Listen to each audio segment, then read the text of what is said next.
This is the MLW Radio Network.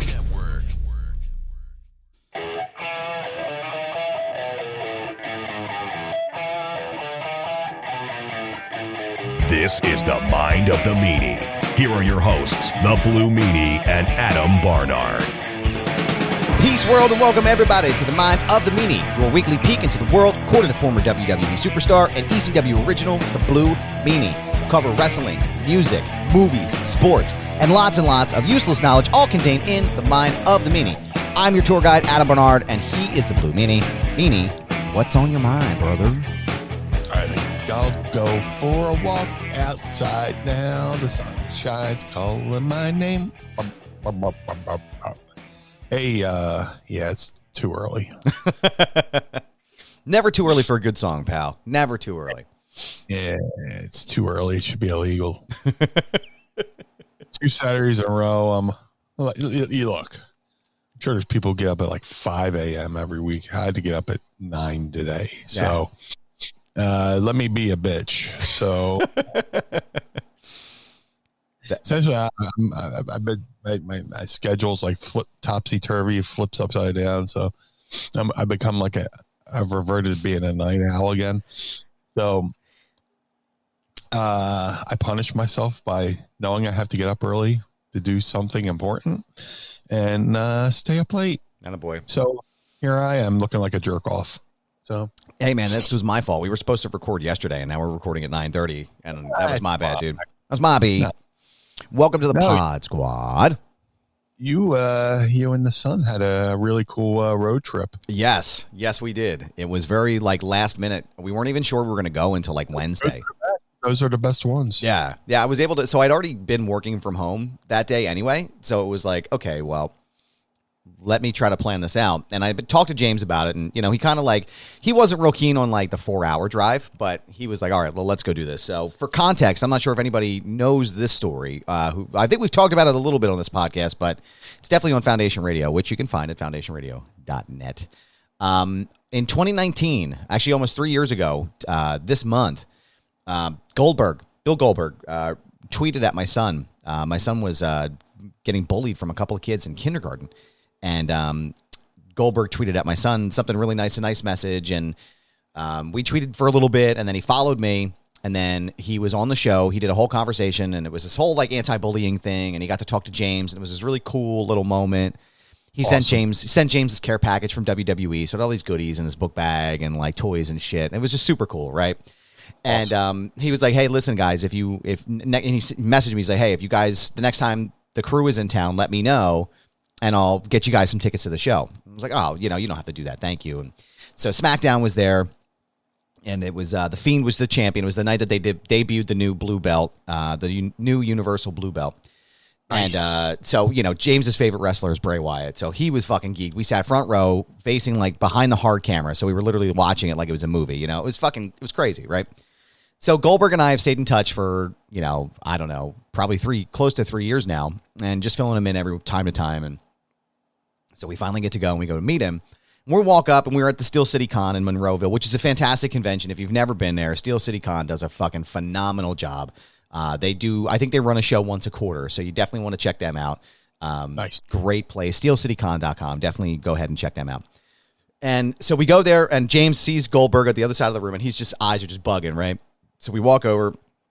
His big crowd had already been there. There was people waiting out of the door. So it was just us, and we walk up, and so he goes, "Hey, kid." He comes around. He's just fucking hulking giant man, right? Which I always, and I have to preface this by saying I always feel like, I don't know why, but every time I meet someone who's in professional wrestling, they're always much taller than I imagine them being.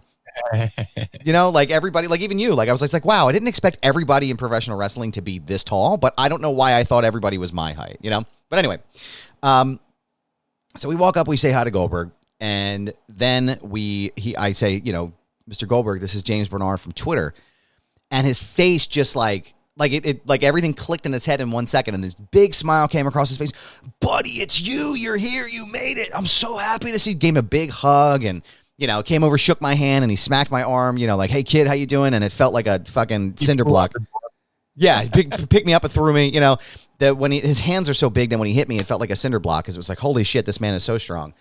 Yes. But they stood and talked for like 5 minutes, and he gave an autograph, and, we took a selfie, and then we did the professional photo, and it was just this like really wonderful dad moment, like it's a very unique feeling.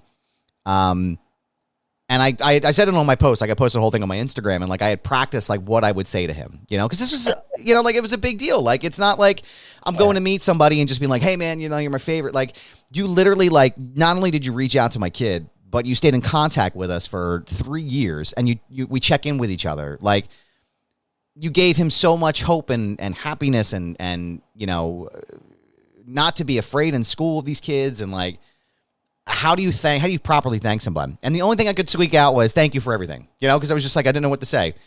So he just smiled and nodded at me, shook my head, and shook my hand, and it was like this secret like dad language, where it's just like, hey, we're looking out for one another, we're looking out for our kids.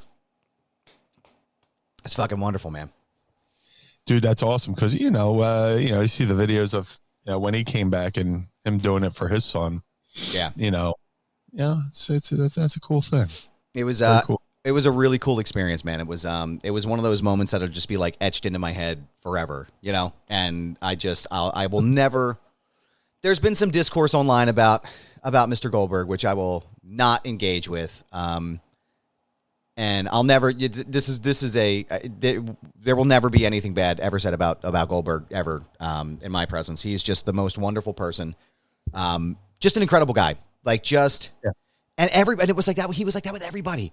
I was talking to the people that he does his work with, this group called Fighterman, and the woman was standing there. She was like, "Yep, every time a kid comes by, he just comes out and he's talking to them, and so I told them the story, and they were like, "Holy shit, this is amazing!" And it was just a really wonderful time. So I was happy I got to do that and got to share that with James, and and now we have this really cool full circle moment with Bill. So it was fun, man. It was a good time. Yeah, that's awesome, because he was an important part of the Monday Night Wars. No matter, we have tribalism today, but tribalism back then, whatever side you're on, WCW or WWE, he was an important figure, in that whole war, and the fact that he still goes out and does it, it's pretty cool.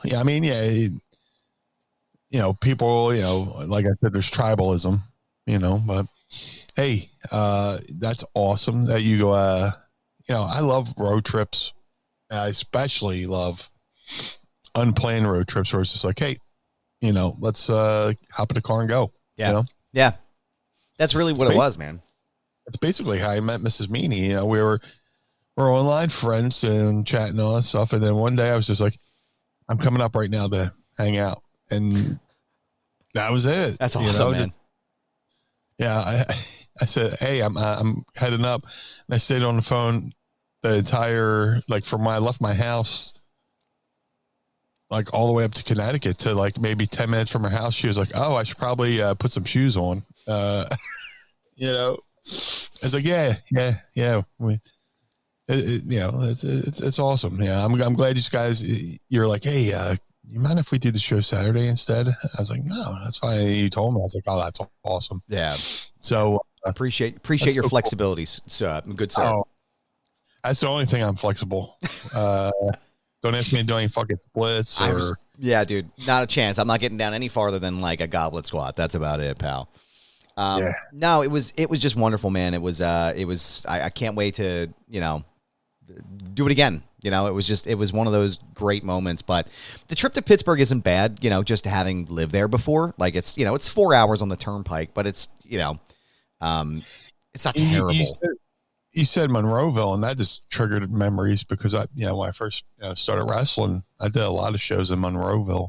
Really? And I worked for, I feel like I have to, say this every couple weeks, but when I first started, I need one of those dream sequence sounds. Yeah, I worked for Norm Connors in Pittsburgh. Yeah, I say Pittsburgh, but the whole area. Right. When people refer to WWE as New York, it's the whole Northeast, but the Pittsburgh area. Yeah, he ran Monroeville a lot, and I think Monroeville is where they filmed Night of the Living Dead too.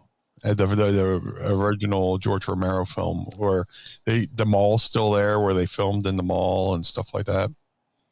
Go into the Google. Yeah. Go into the Google right now to confirm, sir. Yeah. Yep, Monroeville Mall. You are correct. Yes. Yeah. So Monroeville's pretty cool. Yeah, they filmed Night of the Living Dead, Monroeville, and The Blob was filmed out near here in Phoenixville, I want to say. You know, since we're talking about program memories and this random stuff, you know. But yeah, I see you got a little bit of sniffles like I do too. With yeah, dude. Sorry, man. Fucking brutal, dude. No, I'm right there with you. But no, that's awesome, man. Just you got to go there. Me and you hung out last week. We were at the Icons convention. I was just going to say I was going to transition into the next thing, because you were mentioning Mrs. Meanie, and she was the sandwich, which was a mix of the Sandman and a witch. And she put the picture up of her and the Sandman, and he popped, man. He was so fucking, man. He was so funny. But she had me going, man. I was like, that's fucking great. That's amazing. To think to be, you know, so random that, you know, of all the people to bond with and have a kinship with Mrs. Meanie and a Sandman. Yo, Meanie, how's Blue Girl? Yeah. Like Mrs. Meanie's into like crystals and all that stuff, and she wears like a little thing around her neck, and, you know, for good energy. And like one day they just totally got into talking about crystals and stuff like that. He's like, what? Yeah. And, you know, she's teaching about crystals. And this is like over a year ago, but like I get a random text from Sam and, yo, Meanie, ask Blue Girl, what's this? And it's like a photo of I don't know she gets named something off in the Fairview, you know, New Jersey. in this millisecond. Oh, that's labradorite or whatever, you know. And so it's a couple of years ago, right around Christmas time, and she was like, she loves Icons because it's her chance to be a social butterfly, just walk around, hang around, talk with people, and she's like, I'm going to be Christmas Sandman. Yeah, she shaves her head, but she grew it in a little bit, you know, to get like Sandman length. She bleached her hair blonde. She got the jeans, she got the shirt. She made a shirt. You know how Sandman has that tattoo of himself on his arm with barbed wire? She went and got a temporary tattoo paper and made a stencil of her own face. Like Sandman, like Sandman's got the look with the cigarette. Uh-huh. You know? Yep. The same pose, her face, but instead of barbed wire, it's Christmas lights up and down her arm. And then we got a cane, a Sycamore cane. She painted red and white, and it was a candy cane. Yes. Get it? And we're at the convention, and we're hanging out. He walks in, he sees her, he explodes. He's like, yo, ah! He's laughing. He's like, you know, I'm so tired. I woke up as early. Came into this thing, and I saw her, and I just got like this jolt of energy. Ah! So during COVID, like she was doing like all these different makeup looks and outfit looks and stuff like that. And though she came up with the idea for the sandwich, which half Sandman, half witch, which involves like a witch hat that has barbed wire wrapped around it. She has a Singapore cane that has a broom end to it, to where she could hop on it and fly away.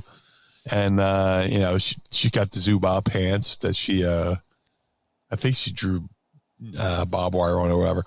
So she's like, when it came into this Icons, she's like, I think I'm gonna redo the sandwich, because I only did it online and he didn't get a chance to say it. So right. That was her, and she, you know, grew the hair out, bleached it blonde again, and you know, she's like, reach out, make sure he's coming. So I was, you going to be there? He's like, yeah, for a little bit. And then we got there, and then you can tell me what I missed, because you and Mrs. Meanie walked over to the Sandman.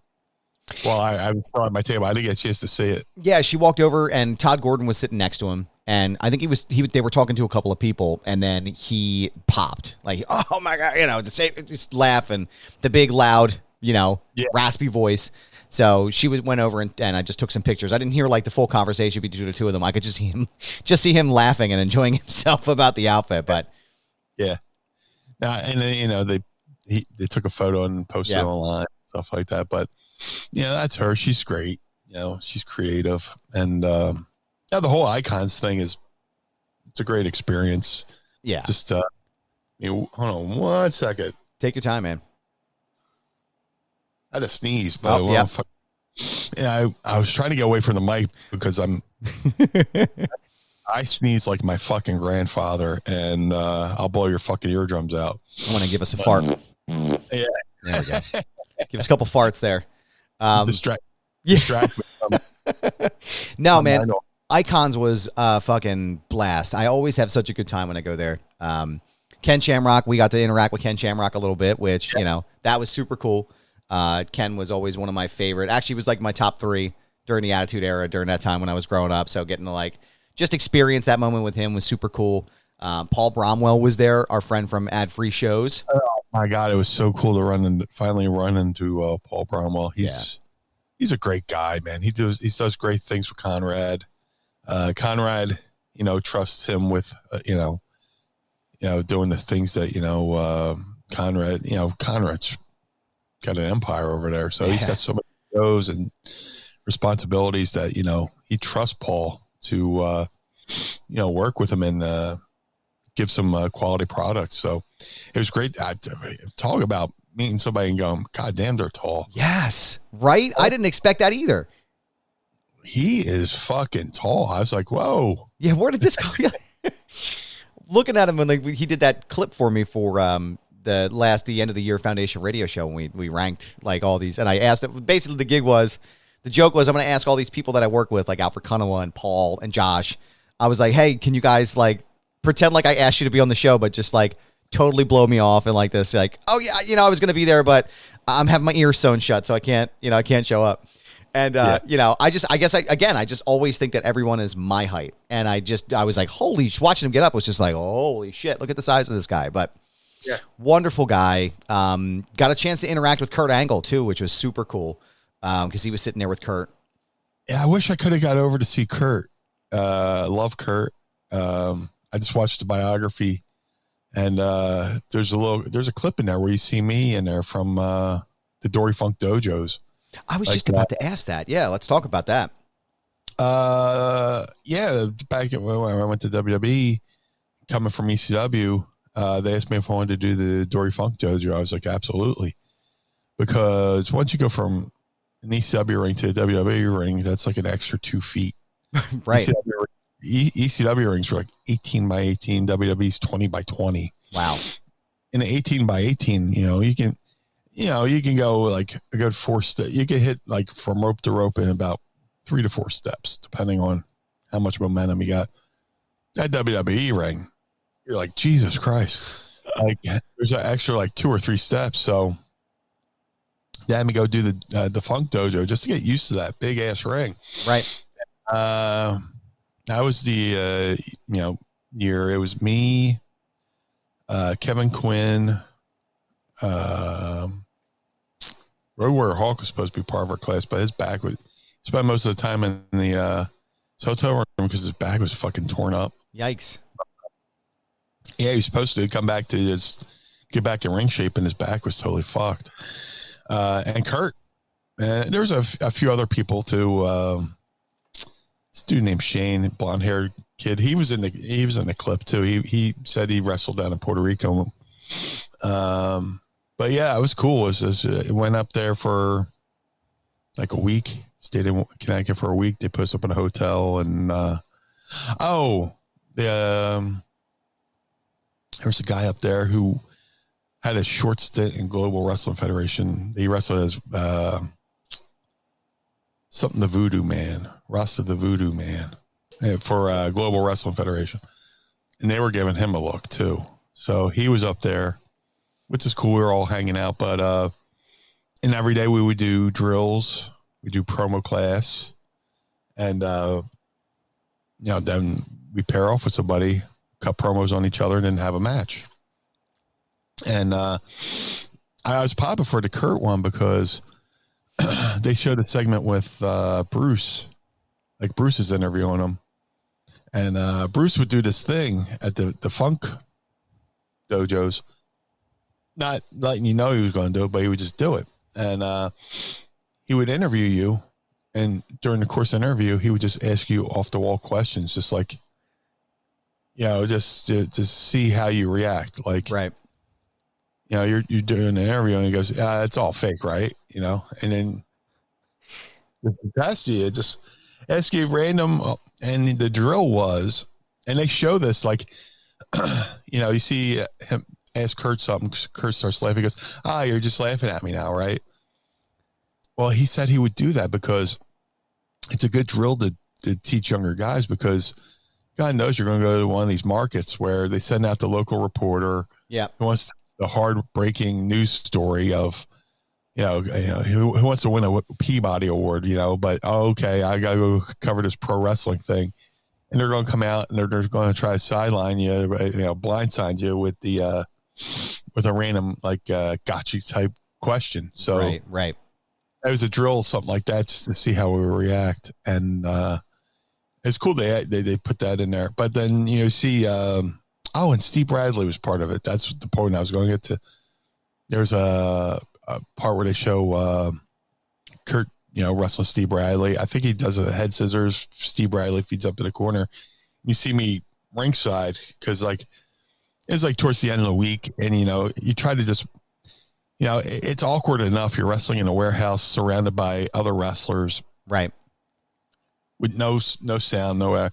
So I would get, me and one of the other guys would get up and just react like fans, like, try and make some noise, so get their minds into it. And you see me, like, after the head scissors, I'm ringside popping, and it's me because I'm wearing a Van Halen tank top, a Van Halen Balance era tank top. And it was, I was like, watching, I was like, oh shit, that's me. Well, there's one earlier clip where it's like, is that me sitting there in the background? I was like, I don't know. But then, like, they showed the other clip, I was like, that's totally me. Yeah. Because, Van Halen, sure, I saw me pop, and then it just brought back so many memories of doing that. But yeah, I wish I could have went over and gotten to talk to Kurt. Talk about a guy who just picked up the business so quickly, and had a hell of a run. Yeah. Yeah. And he's been through some stuff, but I'm so glad that he's still here, and it's awesome. It was cool, man. I mean, it was cool to get to, like, interface with him even for just a couple of minutes. It was a very, very quick, very, hey, how you doing, kid? Nice to see you, this, that, and the other. And then off we went. But it was definitely one of those moments where you're like, holy shit, like, I'm in the presence of what it feels like wrestling royalty right now, So that was very cool. It was a fun event though, man. I mean, we had a great time at Icons. I know that the next one coming up is going to be a whole extreme event. It's going to be all about ECW, and I am very excited for that one. So yeah, it's going to be December 17th. Yep. And I'm going to do an extreme themed one, which is going to be awesome. It'll be like, I treat, I said this to Shamrock too. I was like, these things are like high school reunions. I love them. He popped. He's like, yeah. And, we're going to do one in December. It'll be awesome. They run a great event there. And I'm fortunate enough that, like, the convention's like from 10 a.m. to 4. And then they have their show the night of the convention for their promotion, Battleground Championship Wrestling. And they're cool enough to let me keep my merch table up and just hang out and talk to fans. Yeah. That's what I'm doing, is interacting with fans with, when you're in show mode and you're wrestling, you kind of think about what you got to do in your match, but you're also talking to fans and stuff like that. That's, I could just, concentrate, mainly on fans, so it's pretty cool. It is cool, man. It's cool to watch you interact with people that come up to your table. Like, I don't think I'll ever get tired of watching people come up and talk to you, just because it's always the same, holy shit, the Blue Meanie's here. Like, it's fucking cool, man. It's just fucking cool. But yeah, it's cool to do. I had some good neighbors too. Rich Swan and Stu Grayson. Stu Grayson and Lee Moriarty and Swerve Strickland. That's right. And the lovely and talented Athena was there. That's right. And Harry Smith, who could like literally tie anybody up into a pretzel. Yeah. So I'm grateful that he likes me. I saw him, and I again, it was another one of those reactions where it was like, big bug eyes. I was like, holy shit, look at the size of that guy. Look at how big he is. I'm at first. What's that? I was going to say, was his dad that big, like that tall too? I think he might be taller than his dad. I was going to say, I wasn't sure. I couldn't remember, but I just looked. I was like, oh my God, look at the size of this man. I first met Harry in England, maybe 2005, 2006, maybe. And, from where, he's been wrestling his whole life, growing up and up. But, from then till now, just like how great he's become, and he's just a great guy. We just, Mrs. Meanie says it's always fun to watch you interact with Harry Smith because he wants to know so much about ECW and stuff like that. We talk about ECW a lot, and other things, we got in common. But we after the convention, after the Battleground show, we took a bunch of the guys over to McCusker's. Nice. Harry came out. Willie Mack came to McCusker's. Rich Swan came out. Brian Kendrick came out. My boy Matt McCormick, who I've become friends with lately. He wrestled back in the day. He wrestled in Memphis, and me and him. He was Tracy Smothers' driving buddy. They would go to shows, all over the place and wrestle, So we met and bonded over Tracy Smothers, and we basically talk every day now. But he came into town with Beastman, who was also on the show. Beastman's a good dude, and we all went to McCusker's after the show and just sat around and bullshit. It was a great day. It was a great day all around. Yeah, I had a really nice time. It was nice, like I said, it was nice to come up. I found parking really quick, which is unusual for me in Philadelphia in that area.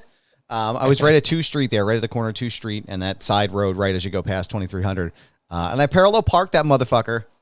And then I got out and I was like, oh my God, I'm within striking distance of the arena. This is incredible. I never get that lucky. So nice time. Like I said, great time. Can't wait to go back. Can't wait to experience again. So thank you for letting me hang out with you at Icons as well. It was a fucking blast.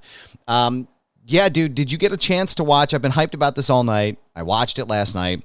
And, getting back, it got caught up. And the Hit Parade, man, in Hunter's Dynasty continues. Hit Row returned last night to SmackDown.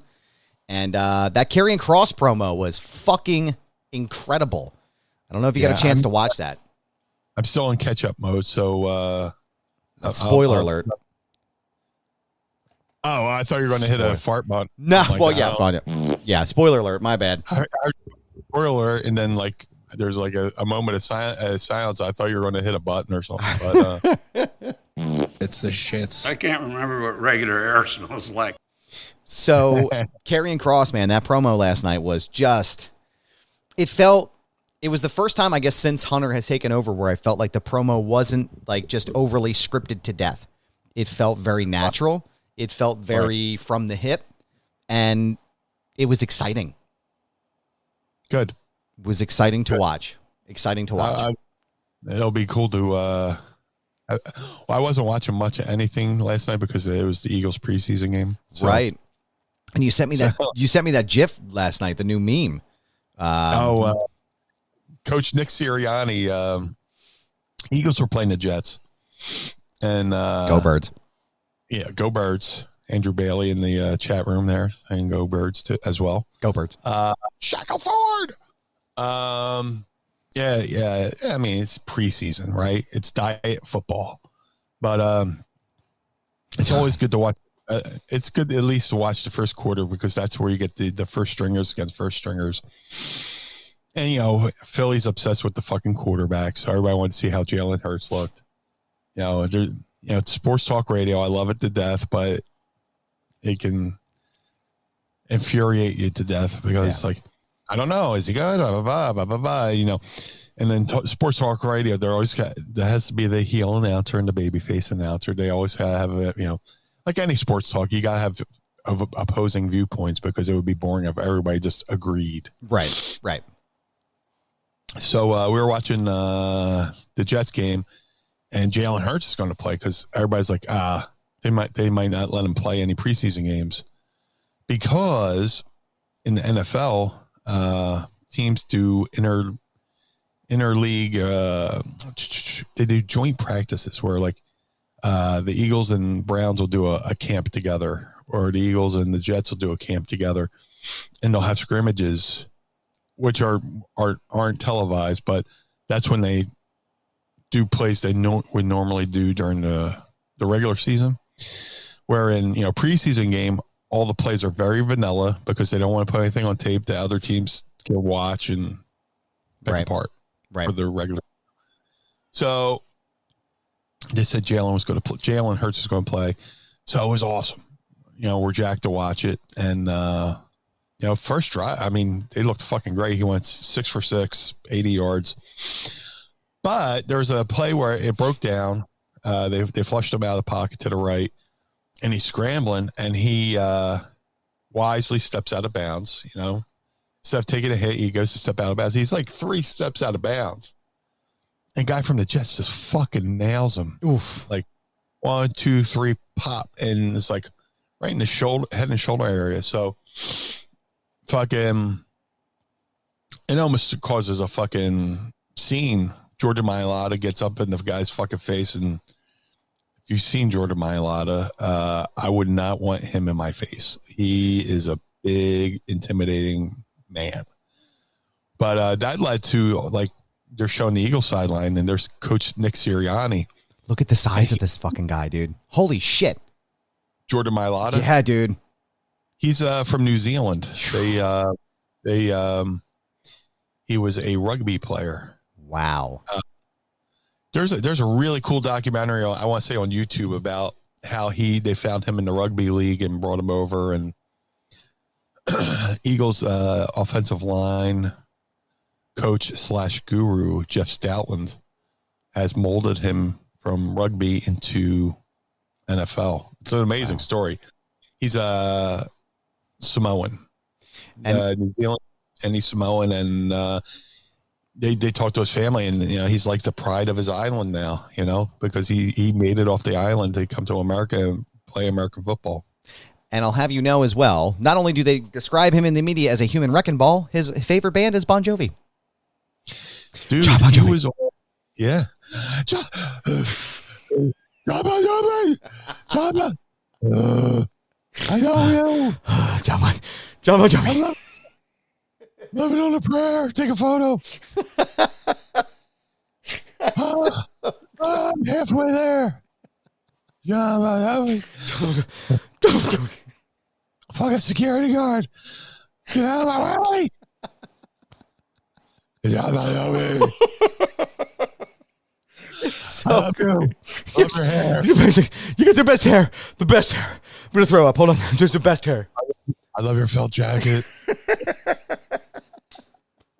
John Bon Jovi. Sir, are you speaking English right now? Just making a series of grunts and elephant noises. It's such a... Speaking fat right now. I'm talking in the language of fat. Dude, honestly, I'd have done the same thing. Come on.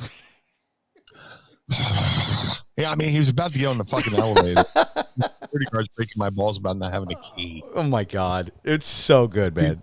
So good. You know what you're doing. Yeah. But yeah, Jordan Mailata. Jordan Mailata is an amazing singer. He was on Masked Singer this year. Me and Mrs. Meanie, that's one of our guilty pleasures. Masked Singer. And he made it. I think he could have went to the finals, but I don't know. I'm pretty sure the voting systems worked. Yeah. But no, he was amazing. And he's an amazing singer, amazing player. And he wanted to murder the other guy from the Jets last night. And, but that led to, they're cutting over to the sideline, Eagles coach Nick Sirianni. And you're reading his lips. He's like, that's fucking bullshit. Which I was like, yeah. I'm going to go to Twitter. I'm going to find that. I'm going to download that to my phone. That's going to be the new GIF in my phone. But then another one popped up where he's like, you just see him go, what the fuck? So I got I was like, the first drive of the Eagles preseason, I got 2 amazing GIFs out of it. So, it was cool watching that. And the Phillies played the Mets last night. Yeah. Which they've been doing this fucking thing of putting the game on Apple TV, which I don't have, and that's fucking annoying. Why are they putting the games on Apple TV? They'll put a Friday night game on Apple TV. In the last 2 weeks, the Phillies have been on Apple TV. What? Which I don't fucking have. Why would they do something so stupid? I don't know, but the picture is so crisp. I wouldn't know. I don't have fucking Apple TV. Yeah. I'm not going to get it just for one day a week. At this point, dude, it would be between Discovery Plus and NBC or Peacock and fucking HBO Max and now Apple Plus. I might as well just have fucking cable at this point again. Right. Like, what the fuck is the point, dude? They've been putting games on Peacock as well, which I have, which is cool, but goddamn. So that, I'll get to that. I'll get to SmackDown. Right. Actually today, probably sometime. And then, I was in Philly Sportland last night. I was trying to wear 2 hats, but Apple TV cock blocked me. I was trying to watch the Phillies and the Eagles. Couldn't do it. But Eagles look pretty good. Pretty good. Jordan Davis is going to make offensive linemen's nights, games, fucking nightmares. Yeah. That guy is holy shit. I want to ask you about something that happened recently too with the Phillies, with Pete Rose being on the field. Let's dive right into that, I guess. I used to be dance around it. Yeah. I mean, we try to keep it light and fluffy here, which is what my wife calls me. But I try to, let me see the most polite way to say this. There was a long time where I thought that Pete Rose belonged in the Hall of Fame. Oh yeah. The best, one of the best players of all time. The hit king. Charlie Hustle, just unbelievable. And the fact that we allowed steroid abusers to be in the Hall of Fame and not Rose, right, was a bit of a shit show for me. Mm-hmm. Up until recently, I feel like my opinion may have slightly changed on that based upon revelation. Yeah. Which again, we're not going to go into. You can use jump into your Google machine and you can kind of, sift through the lines here. But leave it to Pete Rose to have 3 controversies in one day. I was just like, dude, what do you, why are you this fucking, what are you doing, man? What are you doing? Dude, it's embarrassing. Yeah. It's really embarrassing. Just when you fucking rooted for somebody for so long. You're like, oh, okay, so he bet on baseball. All right. He broke the rules. Lifetime ban, Seems a little extreme. Yeah. And then you go, hey, yeah, there's guys breaking vital records using steroids, which is also cheating. But, but then, he didn't want to fucking the thing that initially kept him out of the Hall of Fame was he didn't want cop and admit that he gambled. He was like, oh, I didn't gamble. Like, here's your bookie. I still didn't gamble. But, so eventually he eventually admitted to it, and then there's this glimmer of hope that somehow they would bring him back into the fold. And then another controversy broke out, and you're like, fuck. goddamn. It was a preceding one, which I don't even want to get into. Yeah, we'll skip that whole part. Yeah, but then baseball allows them to. That what they were doing is commemorating the 1980 World Series team last weekend in Philly, and baseball was going to allow him just to make an appearance. Yeah, because he had been banned from everything. Okay, you can make an appearance. And he just fucking fucked it all up again. And it's just like, why? Dude, it's like he had a last chance to show he wasn't like a complete dirtball. And he just showed who he was. And just, it was an embarrassing situation. And yeah. Yeah, I mean, he showed his fucking ass, dude. Like that's really what it comes down to. He just showed his ass, and it was like why are like it just it's one of those things where it's everything in context. Like sort of we've talked about it, we've sort of danced around it a little bit on the show here, but it's like, having a litmus test. And my friend Lane Jaffe and I, we talk about this pretty frequently with the Hall of Fame baseball stuff because there's a lot of guys, Barry Bonds and Roger Clemens. These guys are basically exiled from the Hall of Fame pretty much forever. Like they won't be able to get back in. The thing about Bonds is he was so good he didn't need the steroids. That's my point. Like, that's the thing. Why are you, like, you are one of the best players already in the fucking game. What were you doing? He probably could have done all that and not use steroids, but... Right. What were you fucking thinking, dude? Like, McGuire, looking back on it, and Sosa, it's like, well, yeah, we probably all should have seen this coming, right? Between the two of them. And then it's like, okay, well, then that means that Ken Griffey Jr. had the real best fucking season in 1998 because he wasn't cheating. He's like one of the handful of people that like you'll never hear a cross word about. Ken Griffey Jr. is my favorite player of all time. But I was just like, it's you have to sort of look at things in a vacuum in context. It's like, okay, well, we allow Barry Bonds to not be in the Hall of Fame, and we allow some of these other folks who cheated to be in the Hall of Fame, and then what about guys like Ty Cobb and Babe Ruth who also have like real seedy backgrounds? You know what I mean? Like there's a lot of like, no one is perfect and no one's flawless. But here everybody is fucking rooting for Pete Rose to get back in, and then he just shows his ass again. And it's like, God, why can't you just stop? Why? For our listeners listening in other countries. Yes. There is an amazing docuseries by Ken Burns called Baseball. Yes. Which I recommend watching the whole thing, but I forget which chapter it is, but it covers the steroid fucking the Bonds and the Ken Griffey. I mean, the McGuires and the Sosa, and it covers all that. And the discovery of it was just like a random. There was just like a media scrum around. I want to say McGuire's locker. And, the lockers are wide open and somebody saw something on the shelf and so he wrote down the name of it. He's like, what is that? And he looked it up and he's like, yeah, that's a steroid. So yeah, just, it's a shame. Yeah. They were talented, McGuire and, Sosa. No, there was another guy. They were the Bash brothers. They were in Oakland. They were in the Oakland A's. The guy, he just did celebrity boxing too. He was Jose Canseco. Looks like Tom Brady. Yeah, Jose Canseco. Yeah, I always break Tom Brady's balls. Anybody ever call you Jose Canseco? But shout out to Tom Brady. I love that guy.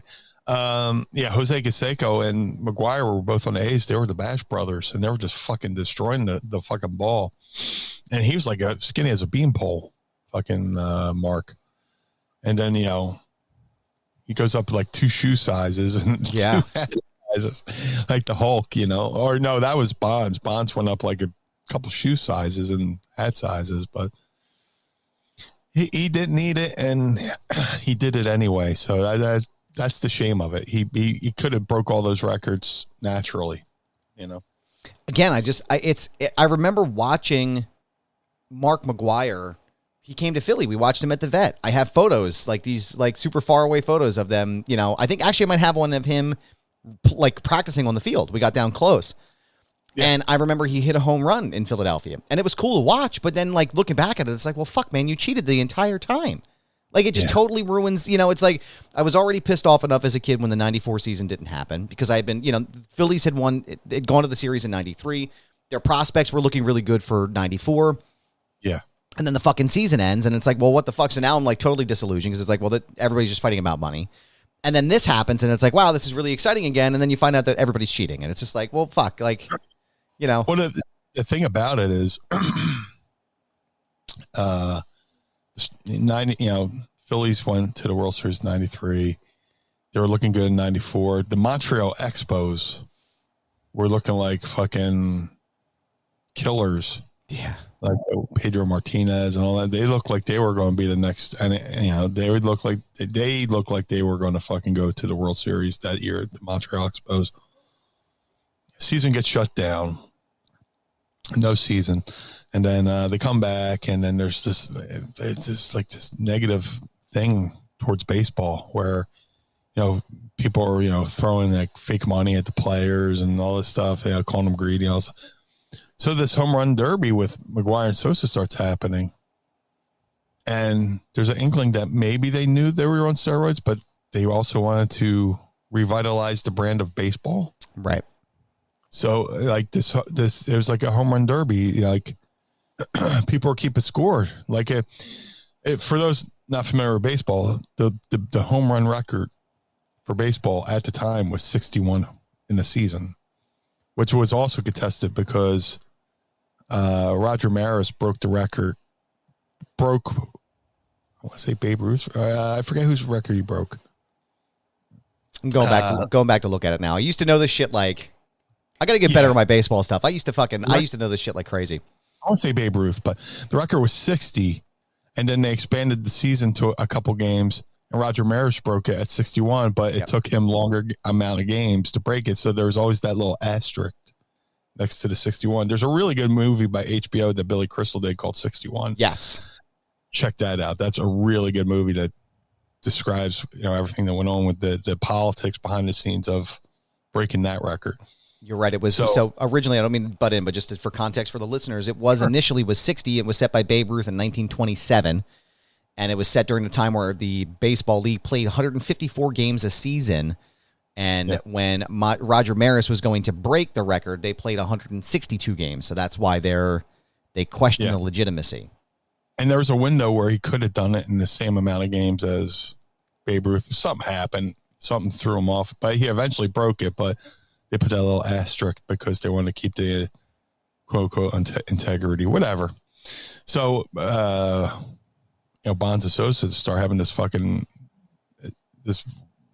It's like I forgot what the McGwire go ahead, Sosa go ahead, McGwire go ahead, and like in America it got so big, it was so big that they would break through on network programming to show the at bats. Yes, if you're watching your favorite TV show on any network, the news would break through with the do do do do do, and here's Mark McGwire, Brad.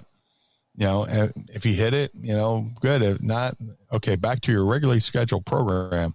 And his next at bat, they would break through again. It was that big of a deal, and they brought baseball back to some level of prominence after it suffered all that stuff. From the strike year. All the players being painted as greedy, evil people. But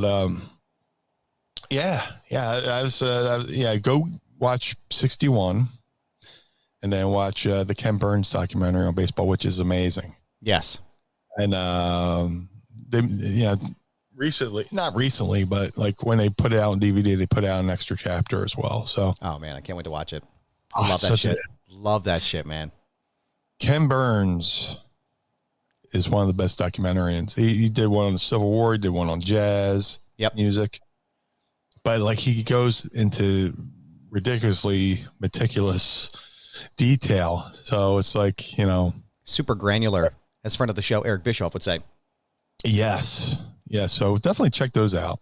Definitely. If you want to, if you're from another country and want to learn about some American sports history. Yeah. Or you're just you're not really into baseball, but you like documentaries. It's really good. That 61's not a documentary, but Yeah. it does a really good job talking about that whole home run race. Man, I'll tell you, one of my favorite things outside of like being at a game during that home run race was going to Fenway Park in 1992 or 1993. My dad took us, and me and my brothers, he took us to watch the Red Sox against the Mariners, and Ken Griffey Jr. played that game and hit a fucking line drive off a fastball from Clemens into the outfield. It was just like, 8-year-old me was like, this is amazing. Nothing is ever going to be better than this. This is incredible. One of my favorite stories, Jimmy Rollins and Ryan Howard, who played for the Philadelphia Phillies. They were on the 2008 World Series team, but they said that, they looked up to Ken Griffey, and the Phillies were playing a rare game out in Seattle because, before interleague, baseball used to be American League, National League, and they never played each other. But then they opened up with interleague play, right? So some who never played each other are playing each other. So Phillies had a rare game out in Seattle against the Mariners, and Ken Griffey was playing for the Mariners. And Ken Griffey, Ryan Howard's the first baseman, Jimmy Rollins was shortstop. And they said, Ken Griffey's like, wait till you see my walk up. And fucking Ken Griffey comes out the bat, and his walk up music was Soul Glow. Just let your soul go. Let it shine through, from Coming to America.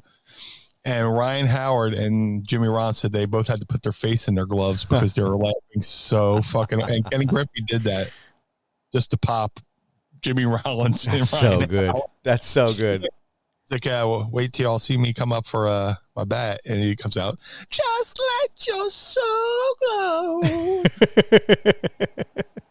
I love rib stories like that. Pulling ribs. So good, man. So good. I would love to sit here and talk baseball all day with you, but I definitely could too. But I do have one question for you. Yes. Are you ready to ask Meanie? I would love to. It's time to ask Meanie anything. Ask me something. Don't forget, tweet us your questions using the hashtag AskMeanie, but don't just shit your pants while you're doing it, so that way you don't make a mess in your drawers and ruin a good pair of slacks. Normally, I would open a seltzer, but I did legs yesterday, and the seltzer's downstairs, so fuck it. Yep. I already drank mine, too, so sorry, guys. It's been a long fucking day. So you just have to pretend like we're belching into the microphone for you. Yeah. We have one question today for you from our friend Mark in Dryden. I realize Survivor Series is 3 months away, but could you guys see the 2019 Raw, SmackDown, NXT idea for this year's show? The matches could be great.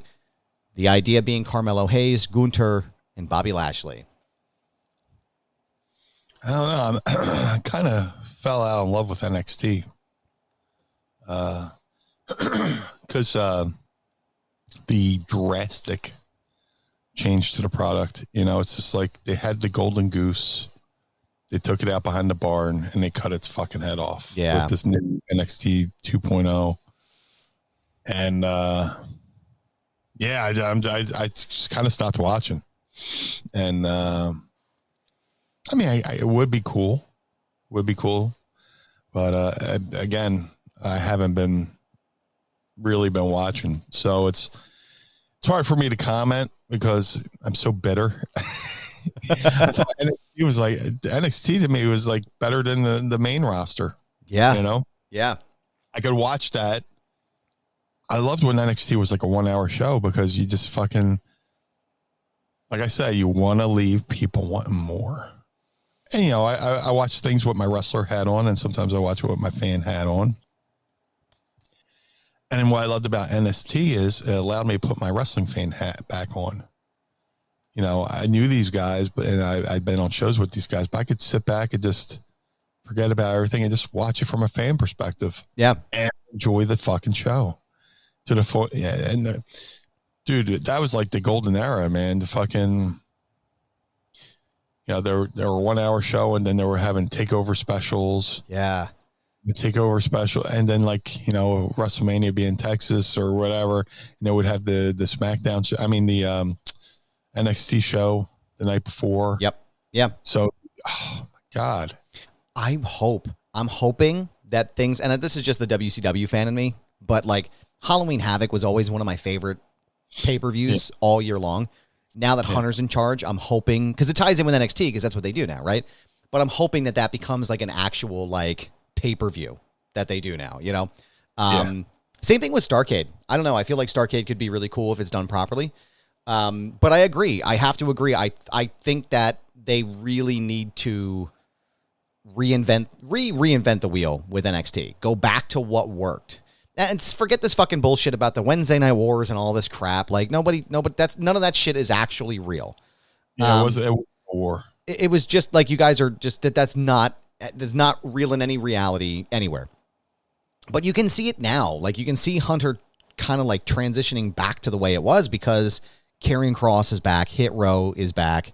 Much more emphasis on the production value of the Karrion Kross entrance with Scarlett.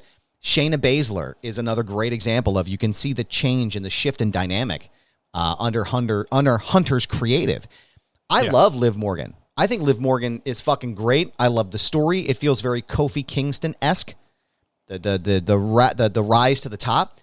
But she's going to get her fucking ass handed to her by Shayna Baszler. Like I'm already aware that like Shayna Baszler is going to fucking destroy Liv Morgan at this pay-per-view. Yeah. And the same thing with Karrion Kross coming into the picture and all like that. Like I feel like there's a concerted effort to rebuild that brand because I think that was always Hunter's vision was to build these guys and then to make the new stars inside of the main roster. And you would probably know better than I would because you're the guy in the industry. But what it always felt like was that was supposed to be the transition. And then when they came to the main roster, it just seemed like everybody just kept getting cut. Keith Lee and Hit Row and Karrion Kross. It's constant cuts. But I don't think you can you can't properly recreate something like what happened in 2019 until you shift back to what you were originally were doing. Right. So I think that's going to be what we're going to see coming up, and they're talking about Bray Wyatt coming back and all kinds of talent that might come back to the fold here. So I wouldn't be surprised to see a large transition back to the black and gold. But I don't know. What do you think? It'll be important to have those talents back, but I think under Hunter's vision, like everybody on the show will mean something. Right. Everybody will be important to where, just like the Attitude Era, it was very smart that everybody on the card meant something.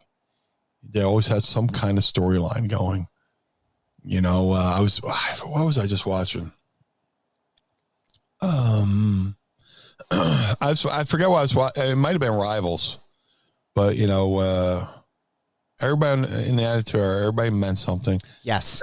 When Steve Austin had to go away for neck surgery for a little bit, they were able to plug The Rock right in, and he was able to carry the load for the company, and then keep the WWE above the fray, in the Monday Night Wars. So under Hunter, I think he'll make a concerted effort to make sure everybody on that show means something. Everybody's important. And, I'm very excited to see where it goes. And while I'm talking, people stop with the fucking Vince is still working behind the scenes. He's not. Not a fucking chance. Not a chance, guys. Knock it the fuck off. If he was, it's illegal. Right. Also, remember, there are serious implications, criminal implications that are happening right at this moment. Like, forget all of the shit that's going on, like, just with the creative stuff and all the games you guys want to play. Like, there are things that are coming out right now about money and illegal donations to campaigns. Like, these are real active investigations. If Vince McMahon was still in, I don't mean to cut you off, but like, I think it's important to really emphasize the point here. Yep. If Vince McMahon was still working in any capacity behind the scenes, the stockholders would be fucked. The entire company would be fucked. It just not the entire point of him leaving or quote unquote retiring was to get him out of the picture because they knew a lot of this shit was probably going to come out. So there's a lot of stuff coming down the barrel that is still yet to be talked about. I'm sure there's things we don't even know about yet. Things are slowly starting to come out, and I don't know if Vince is going to have to do some time. Between him and between him and 45, it sounds like they both might. But I think one thing that kind of bothers me with this too, and I promise we'll button it up after this. I love Mark's questions because it always allows us to really, get granular. But I think there's a lot of complaining online right now where they're like, oh, Karrion Kross, if he was that good, why did he get cut? Or, oh, Hit Row, if they were so great, why did they get cut in the first place? And it's like, what baffles me sometimes is the fickleness of the fans, where everybody wants to be like, oh, we need new stars. We need new stars. We need to build new people. We need to build new names, right? Right. So they fucking bring back, they being Hunter, brings back Karrion Kross, who cuts a fucking incredible promo, has an incredible performance, and is solid in the ring. Yeah, and is talented, and he's the total fucking package, right? And they insert him where he belongs, in the middle of the main event with Roman Reigns and Drew McIntyre, because all of us are sick of watching the same matches. All of us are sick of watching the same thing. I loved this SummerSlam match with Brock Lesnar, but it's like, for Christ's sake, please move on. Yeah. And now we have fresh talent in the main event scene, and there's more to come. What about if Bray Wyatt does come back? What about an incredible Bray Wyatt Roman Reigns run? Like, there are so many different things you can do here with all these. Cody Rhodes still has to come back. Like, so many fresh things that are still happening in this company. And everyone is still complaining like, oh, well, why didn't they put this guy? Or what about Ricochet? Or what about this? It's like, let it fucking, like, this is the time to really let it play out, because everything is in flux. Everything is changing. And this is what we wanted, right? We wanted to see Shayna Baszler in the main event picture. I was pissed when she lost the title, when she didn't win the title at WrestleMania from Becky Lynch. It felt like the natural thing. And I mean, pissed is a big word, but it was a confusing, creative decision.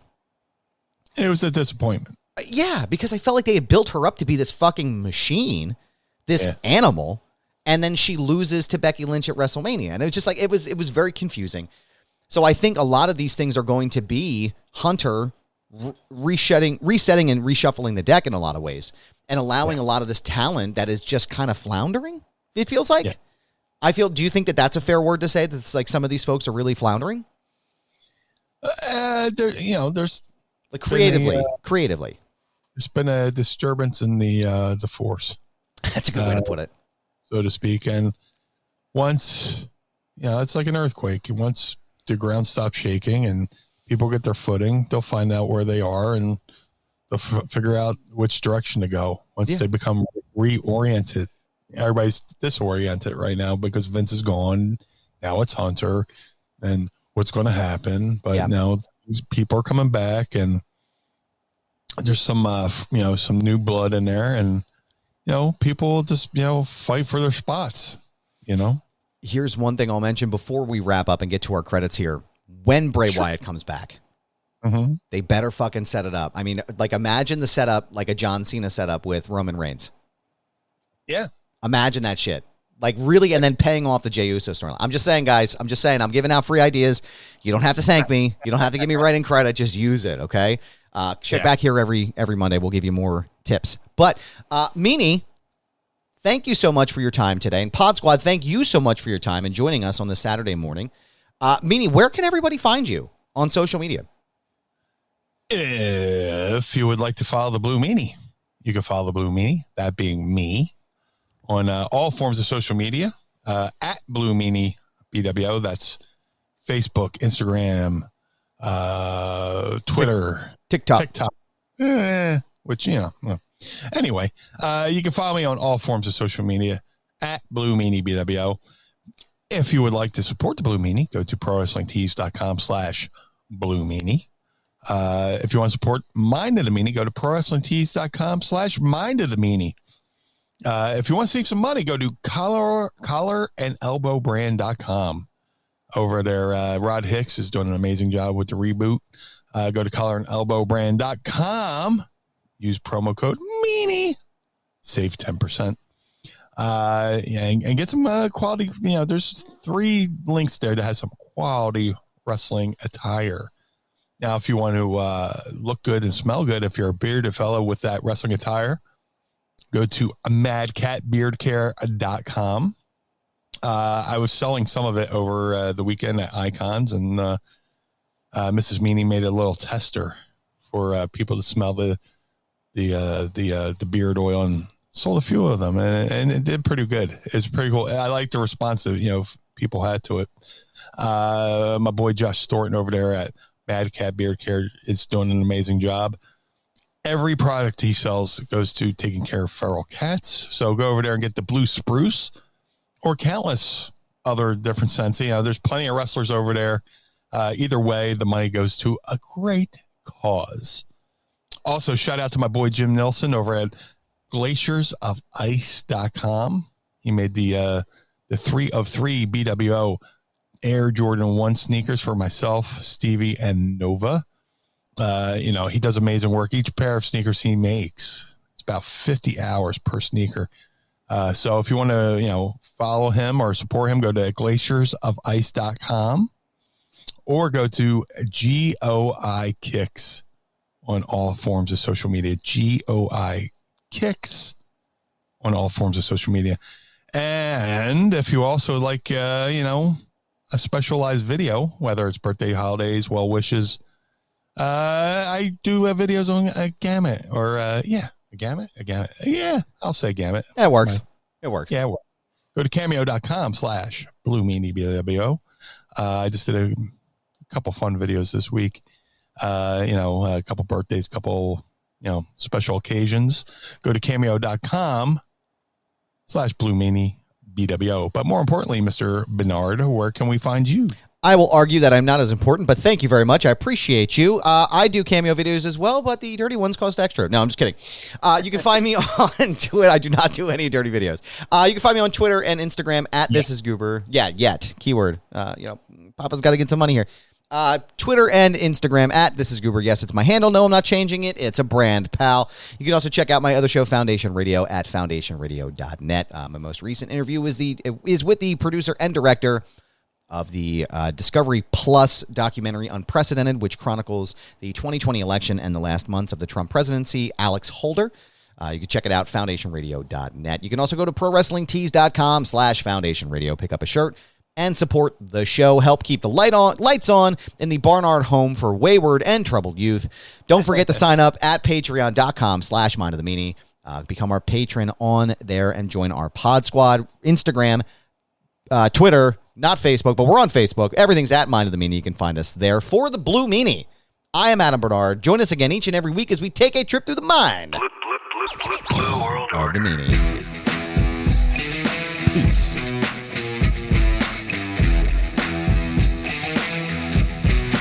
Blue world order.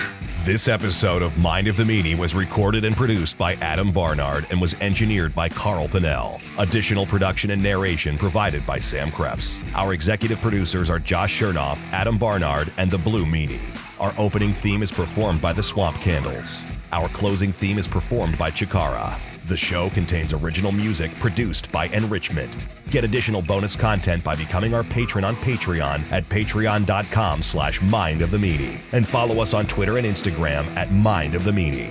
This has been a Butts Carlton media production in conjunction with the MLW Radio Network. Butts Carlton, proprietor. Blue world order. Dad, why is Blue Meanie's brain out? The world of MLW Radio never stops.